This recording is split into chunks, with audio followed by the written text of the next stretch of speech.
trumpet in Zion, Zion. Sound the alarm on the holy mountain. Blow the trumpet in Zion, Zion. Sound the alarm.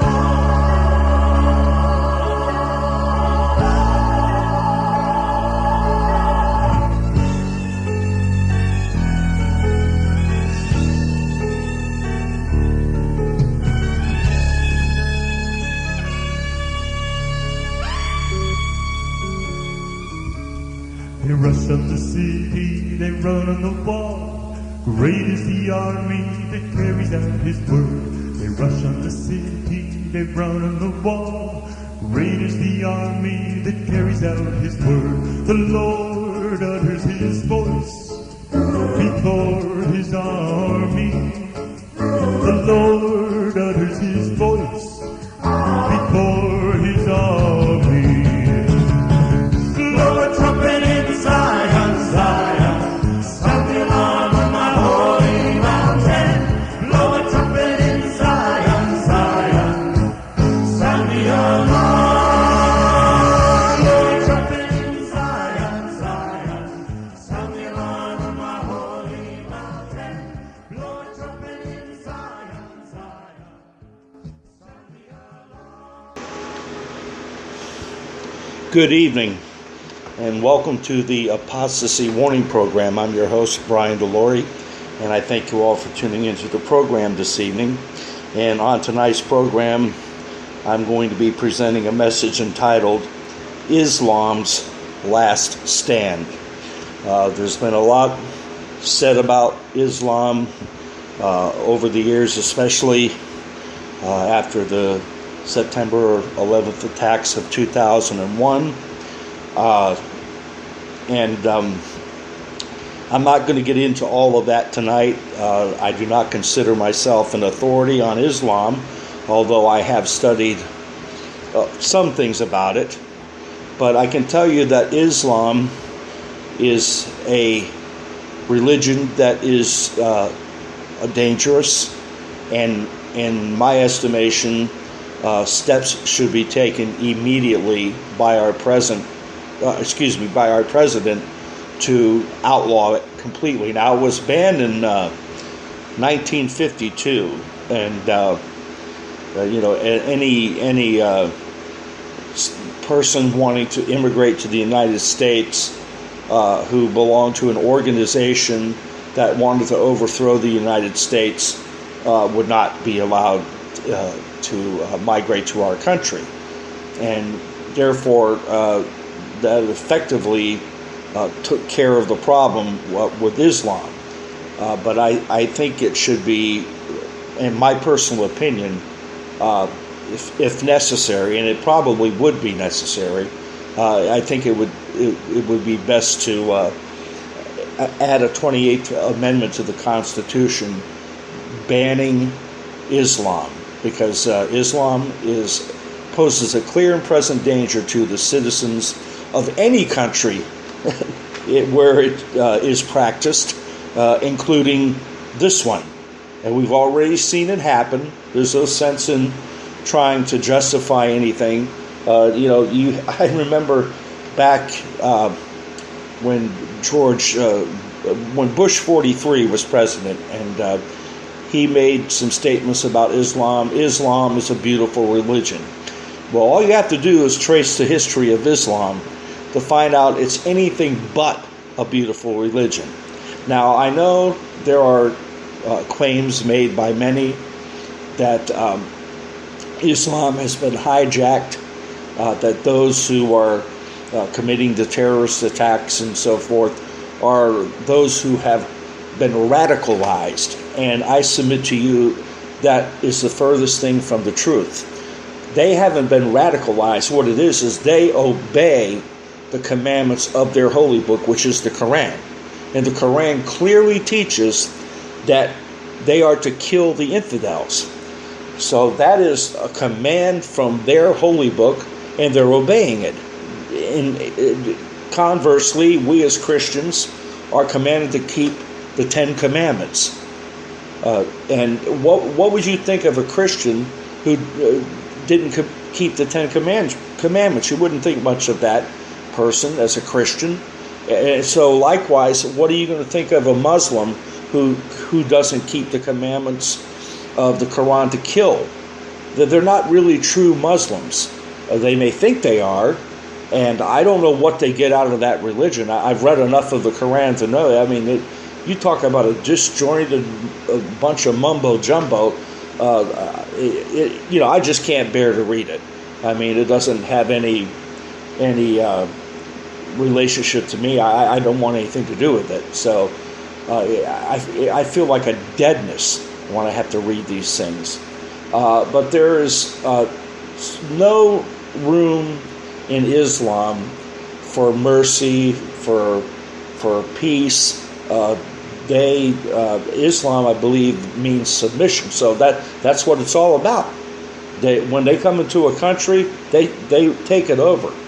And they start little by little, and then eventually the more ground they gain, the more demands they make, and the more demands they make, and usually the demands are met these days because of the progressive liberal agenda.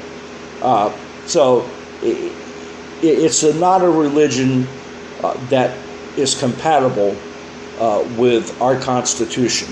And I submit to you, if they ever come to the place in this nation that they have over in Europe, they will be fighting to get rid of the Constitution and put a new Constitution in that contains Sharia law. I mean, it's a horrible religion. And all you have to do is look at the atrocities of ISIS to tell you that.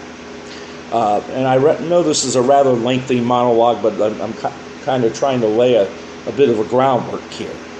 Even though Islam believes, those who follow Islam believe that they are one day going to take over the world, I have news for them. You are not going to take over the world, and the Bible says so. And I'm going to get to that in just a minute, but before I do, I need to address one other issue related to this, and this is something called the War of Psalm 83. Now, I don't have it in front of me. I am woefully unprepared to do this message tonight, but I have enough information retained in my memory. I think I can do a fairly good job. The War of Psalm 83. Psalm 83 was written by Asaph at about 10 BC. And in that psalm, it is mentioned that Israel eradicates those Arab nations that have been a thorn in her side. And I'm paraphrasing that. It's not exactly the way it's written, but those nations would include all of the nations. It's called an inner ring of nations. It surrounds Israel. Palestine, Lebanon, Saudi Arabia, all of them, Jordan. All of these Islamic nations have been a thorn in the side of the nation of Israel, especially since its rebirth, if you will, in May of 1948, May 15th, 1948. They've had several wars, which they won miraculously. And that's because God is on their side, and God is going to defend Israel. And one day, there will be something that precipitates a war in that region. Israel will go to war against these nations. And it says that God uses Israel to wipe out these nations.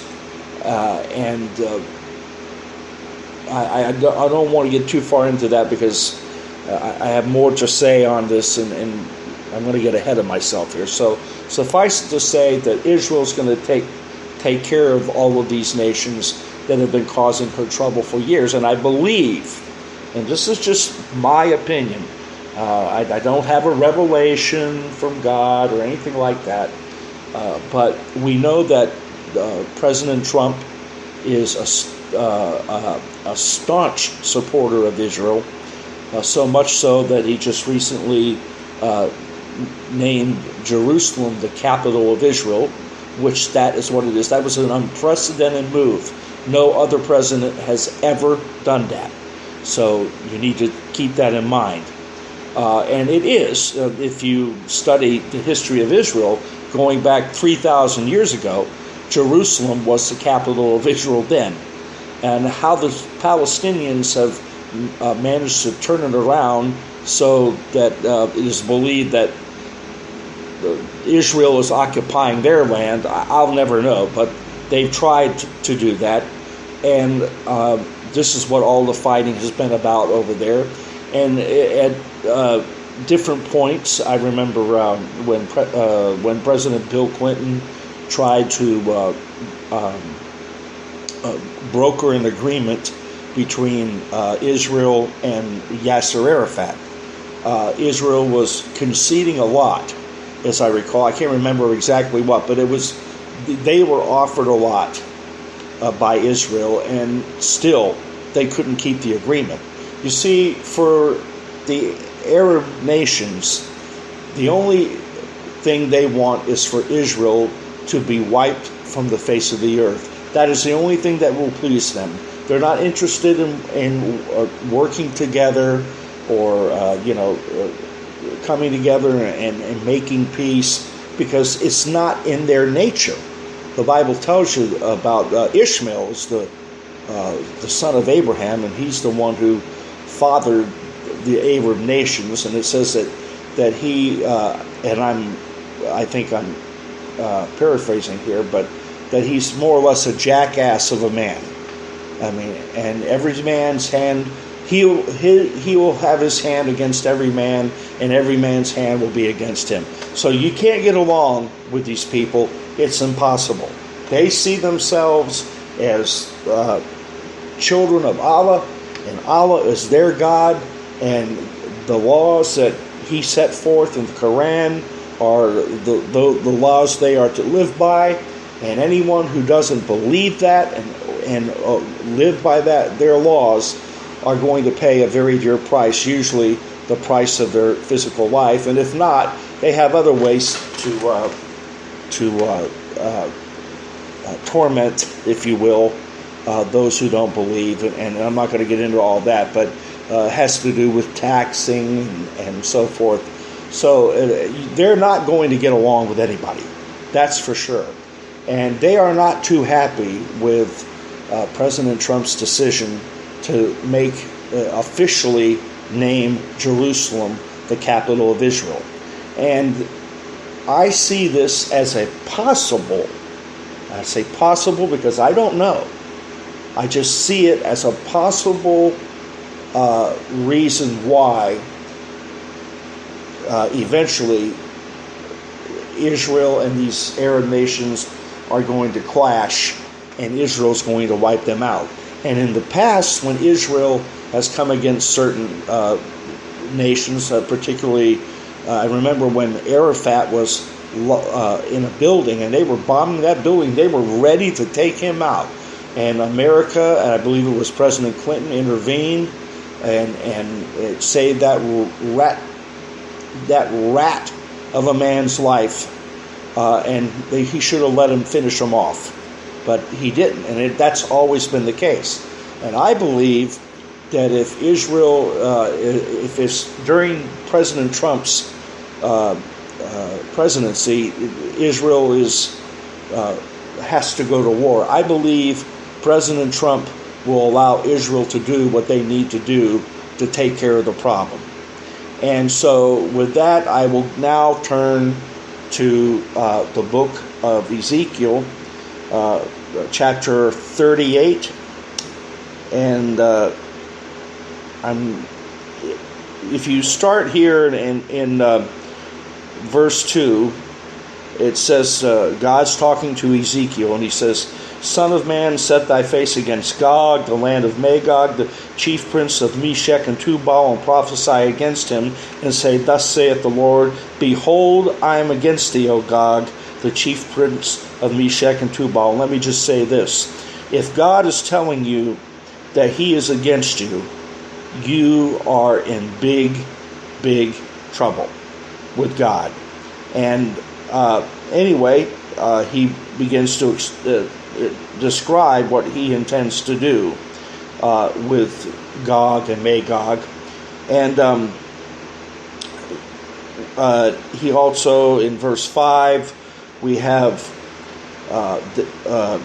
a description of some type of coalition or alliance made with Gog and between Gog and Persia and the other Islamic nations of that area, which would be Ethiopia, Libya, Gomer. Now that's part of Germany, and Togarmah, which is a part of Turkey, of the North Quarters, and all his bands. Now, you have to understand, you see, that because in the past, when I read these prophecies, I couldn't really understand, well, exactly what makes them want to come. It says Russia. Now, I'm getting ahead of myself. Let me explain very quickly. Talking about Gog and Magog, that is talking of, if you go back to any ancient maps, Gog and Magog are located in the same geographical area that Russia occupies today. So it says that this thing that is going to take place, this attack on Israel, because that's what God is describing here, it comes in the latter years. So Gog and Magog are located in the furthest parts of the north. And there's a lot of other tribes associated with that. I can't remember all of them, and so I'm not going to get into that. But suffice it to say that the Gog and Magog that God is speaking to through Israel, through Ezekiel, is Russia. And so, Persia is the other one that God is dealing with. Persia, Ethiopia, Libya, all these Islamic nations. They forge some kind of alliance with Russia. I am of the opinion, again, this is just my opinion, it's not, there's all kinds of opinions out there. If you go online, I mean, you can find all kinds of opinions on these things. And after reading it and studying it for myself, I have come to the conclusion that God is going to, Gog and Persia are going to form this alliance because Persia is angry. She's angry because Israel wiped her Arab nations from off to the earth, to the point where in verse 8 it describes Israel as being, a land that is brought back from the sword.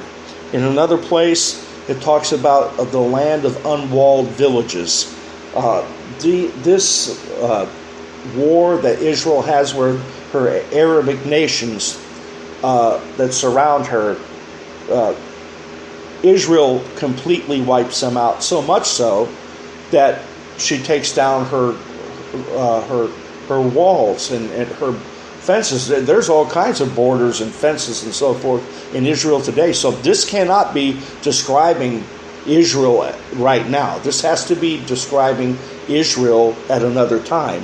And it would seem to me that time would be after the war of Psalm 83 takes place.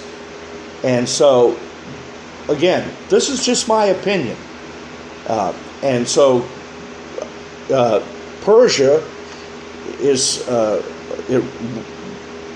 Iran, and Iran, how vicious and malicious they are, and how much they hate Israel, and how they want to wipe Israel off the map. This just really makes them furious.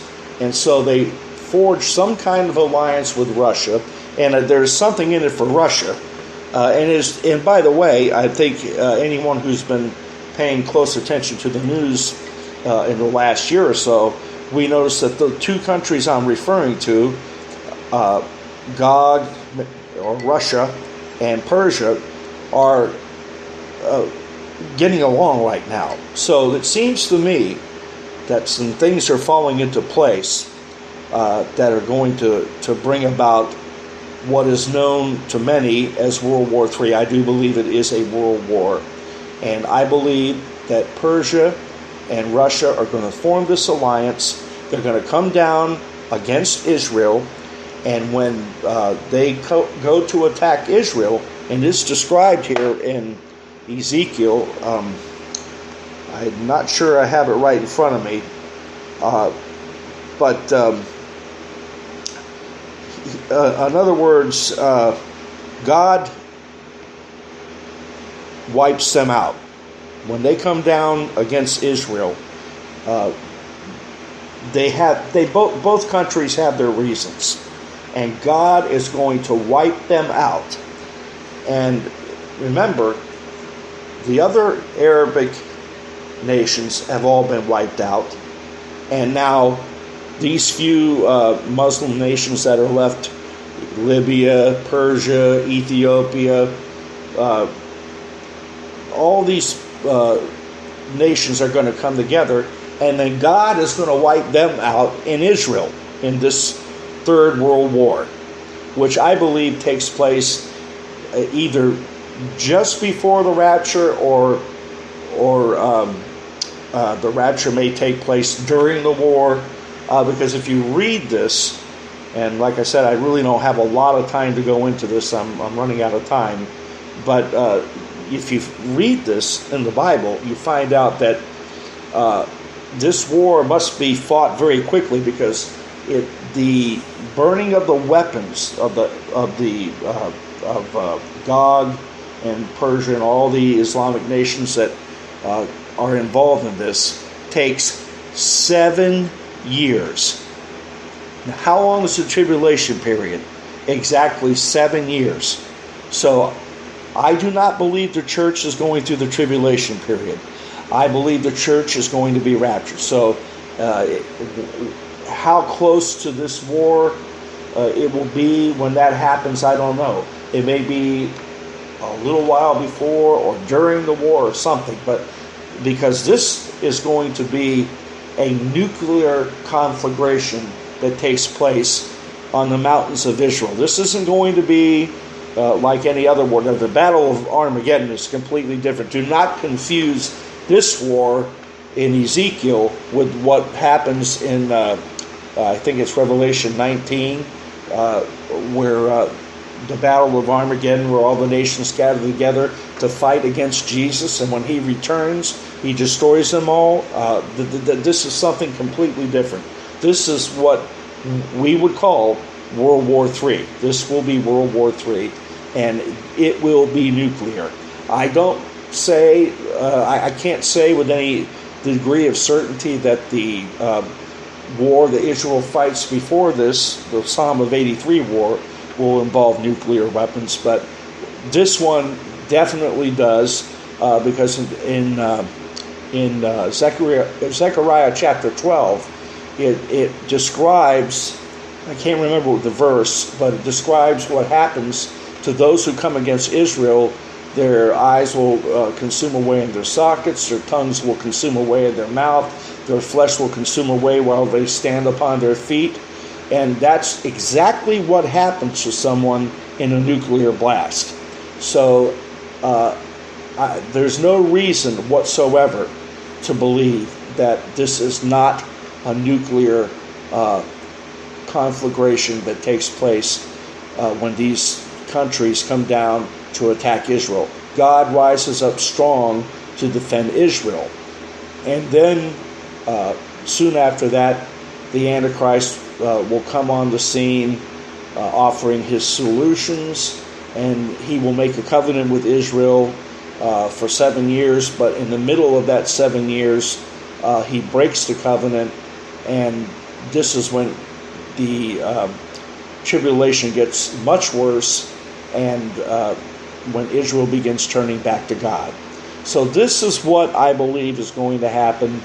I'm sure that there will be those who would disagree with me. I've already been reading a lot about this on the internet, and there are those on both sides of the issue. But I notice the ones who are opposed to the idea of the war of Psalm 83 do not mention what's written in the book of Ezekiel chapter 38 verse 8, where it talks about how they've been brought back from the sword, and a few verses later, I think verse 15, that they're the land of unwalled villages. They always pass over that for some reason, because if that's not true, then how does Israel arrive at this place of peace and safety and security? You can't find any reason today to believe that Israel is a secure and safe place to live. I mean, they're constantly being attacked over there by the Palestinians. They have all kinds of attacks where people are stabbed to death in public, and of course they're all carried out by Islamic, the adherents of Islam. So I think this hardly describes the Israel of today. This has to be something that comes about as a result of another event, and I believe that event is the war of Psalm 83, where Israel wipes out these Arab nations once and for all, and she's so really probably overly confident, and they take down their borders. They're brought back from the sword, and I don't know for how long this will last. I don't know why they wouldn't anticipate an attack from the other Islamic nations of the world, but apparently they don't. And all of a sudden they come down to Israel, Gog, and or Russia and Persia and all these other Islamic nations, and they think that they got Israel because Israel is just a very small country. And Russia is like the largest country on earth, not in terms of population, but in terms of its size. I think it spans 8 time zones.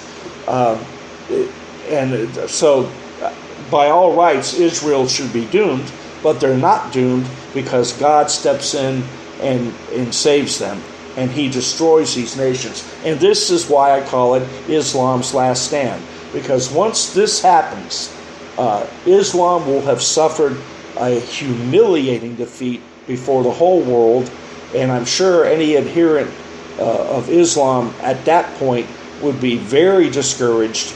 And I'm not saying that there won't be any Muslims on the earth. I'm not trying to suggest that there won't be any followers of Allah around, but they will be dispersed, confused. It's going to be a very bad time for Islam, and this will demonstrate to the world the fallacy that the Muslims believe that Allah is someday going to rule the world through them, and they also believe that Jesus is going to come back. They believe in Jesus to a point, but their Jesus is not our Jesus. Those of us who believe the Bible, you're talking about 2 different Jesus. Because the Muslims believe that Jesus is going to return with Allah, and he's going to tell the world that they were wrong for believing in him, and they should direct their worship to Allah. That's what they believe. I'm sorry, my friends, not going to happen. And the Bible has been proven to be true, and on so many levels. I can't get into it now, but suffice it to say, I have no reason to believe that the things written in the book of Revelation are one day going to become a reality, and Jesus is going to return to rule this world for 1,000 years during the millennium, and then after 1,000 years, Satan will be... Messages received from Colin. I tell you, it's always great when you have noise in the background. You're trying to do a podcast.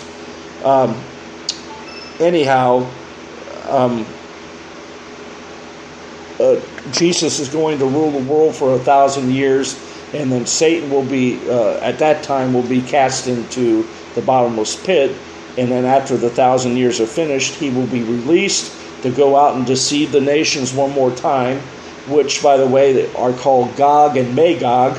not to be confused with the Gog and Magog of Ezekiel, because the Gog and Magog in Revelation 20, I believe, are people who are of the same spirit as those people, the Gog and Magog of Ezekiel, but they're not the same people. And they come down to destroy the saints, and God wipes them out, casts Satan into the lake of fire where the beast and the false prophet already are, where he will be tormented day and night forever and ever and ever. And with that, I'm going to go ahead and close out this program. The website for the program is the website for the program is apostasywarning.org. And I also have another website, allaboutdemons.com. I also have another website, a study on the paranormal.com. And I'm not finished with that site yet. I'm in the process of editing it, but it will soon be online for you all to read. And that's it. That's going to do it for today. And as always, I leave you with this reminder to keep the faith and to defend the truth. Have a good night, everybody.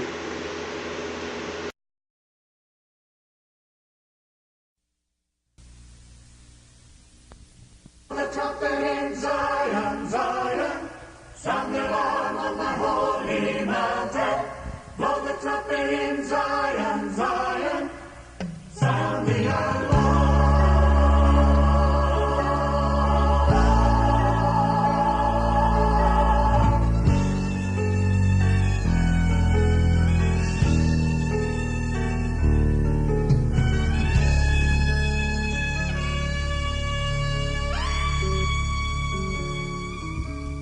They rush up the city, they run on the wall. Great is the army that carries out his word. They rush on the city, they run on the wall. Great is the army that carries out his word. The Lord utters his voice before his army. The Lord utters his voice